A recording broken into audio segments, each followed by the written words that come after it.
Good morning, good afternoon, and good evening. But no good night, since it's not yet time to sleep. I'm Ravi Kashyap.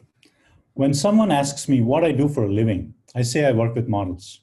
And then if they ask me what type of models, I say exotic models. Thankfully, the models I work with are not as sophisticated as the models that come to the minds of most people when they hear the word model. Perhaps my models are not even the models that most people wish to work with. The story Alice in Wonderland has three main elements. The first is known as anthropomorphism. Quite a mouthful, right? All it means is that there are creatures and objects that can talk and have human emotions. Secondly, some things make sense and some don't, which is known as literal nonsense. Lastly, of course, there is everything else.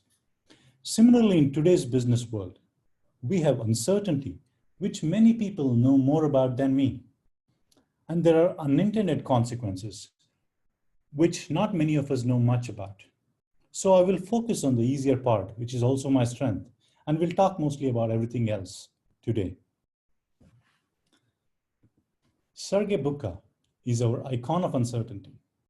To the younger people in the room, he broke the pole vault world record 35 times. We can think of any technological innovation or regulatory change as raising the bar. Each time the bar is raised, the spirit of Sergey Bubka in all of us will find a way over it. There is an uncertainty principle in physics called the Heisenberg principle. I only have a high school background in physics, and I'm not qualified to talk about it. But in the social sciences, we have something similar. What it says is that the more popular a generalization, the less accurate are the predictions it yields. A simple example of this. If there is a belief that the price of pizza will go up tomorrow, then if more people become aware of it, the less certain we can be of the result or what will happen to the price tomorrow. Specific to finance, where we have many active participants, throughout time, we have had only three outcomes. We can only do three things: buy, sell, or hold. The complications are mostly in getting these results.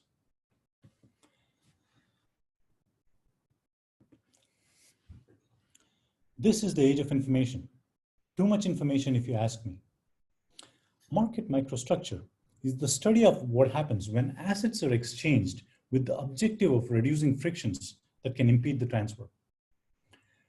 We collect a lot of data about many variables like price, volume, and spread on many different trading venues and also on trading venues outside established exchanges to study the relationships between them.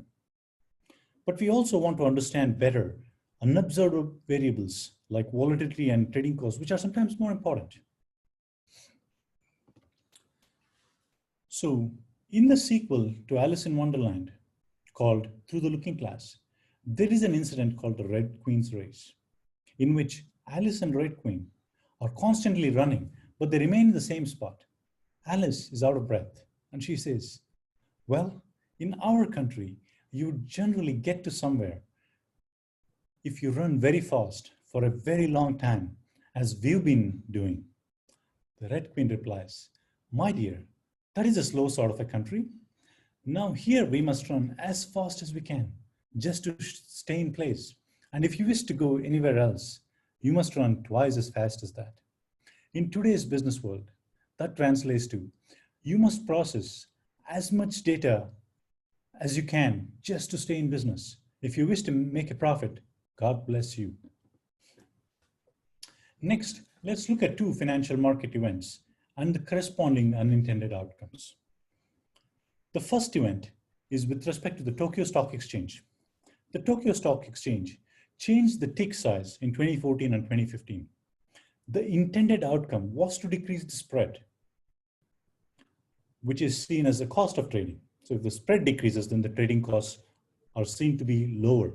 And perhaps they also wanted to reduce the execution times. But what actually happened was that spread actually went down, but the execution sizes also went down.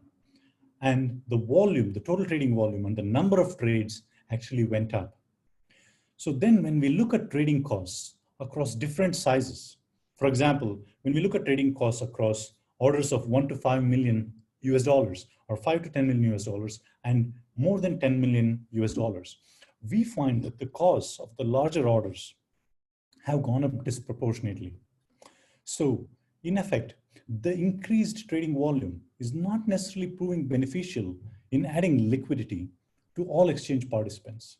Large institutional investors might be requiring additional efforts to source liquidity as seen from the higher costs on the larger trading orders.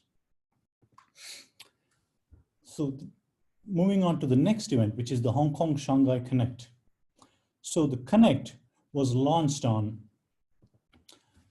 November 17, 2014, and it was launched against the backdrop of electoral reform protests in Hong Kong.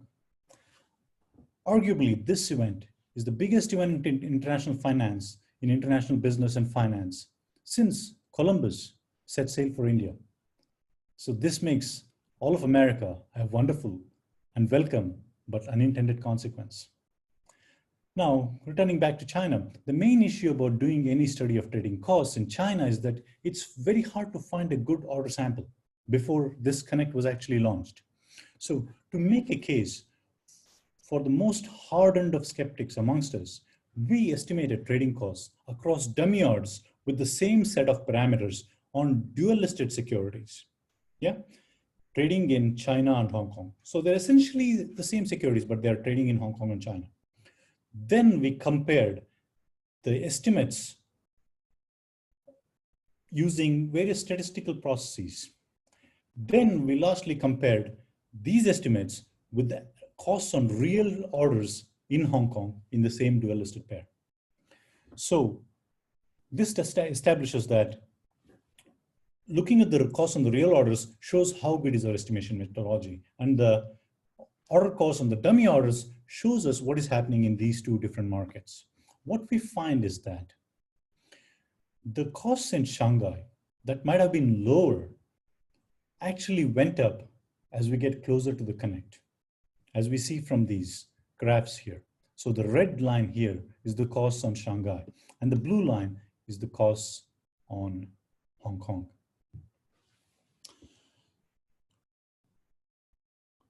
So how to deal with such unintended consequences?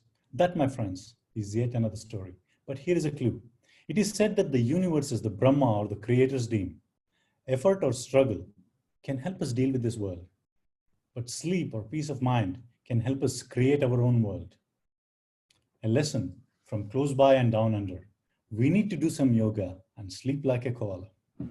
But let's remind ourselves, an unintended consequence of sleep are dreams which can turn to nightmares. So we need to remember that even Alice was perhaps asleep when she ventured into Wonderland, and her greatest adventure happened because she continued to dream. With that, here are some sleeping aids. Good night.